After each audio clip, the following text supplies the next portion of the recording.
Well, welcome to the fine art of pebbling. Dion and I were kidding. Actually, it's not such a fine art. The real ice makers, the national ice makers, are very good at it. They really do have a technique. But what we're going to be talking about here today really is what I call a replacement pebble. You're coming out after a previous game. People have been sliding on the ice. They've been sweeping on the ice. Most of that is between the 4-foot lines, and most of it will be around the hack area. So what we're talking about here today is how do we replace that pebble that was worn down between games. So it's not going to look the same as what you see Joe or the other ice makers doing when they're putting a base pebble down.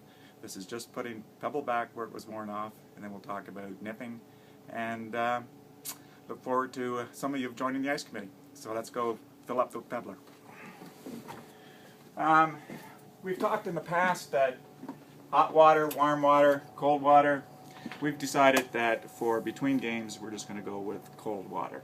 So, as the sign says here, use cold water for pebbling. That's the blue marking on the hose. You take the lid off, obviously, find your blue hose, and then you can fill it up.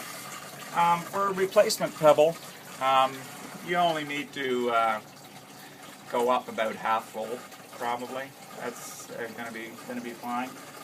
And whenever you're finished with it, we'll dump the water out, and you can put an empty canister back here.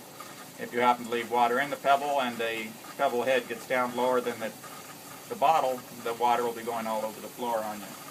So we've now got about half a can, and you're always going to find the pebble head that you're using is on here, and it's a nice shiny new pebble head. You can't do a lot of damage with it, and I say that because the water comes out of it at a slower stream than some of the pebble heads that the ice guys will use. And again, that's because what we're doing is we're just putting a replacement pebble on top of pebble that's already out there.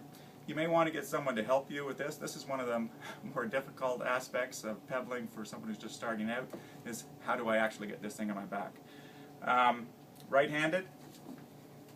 So put your right arm through, grab the pebble head, and then sometimes you want to have someone help you find the strap for your left arm, and then we'll head on out.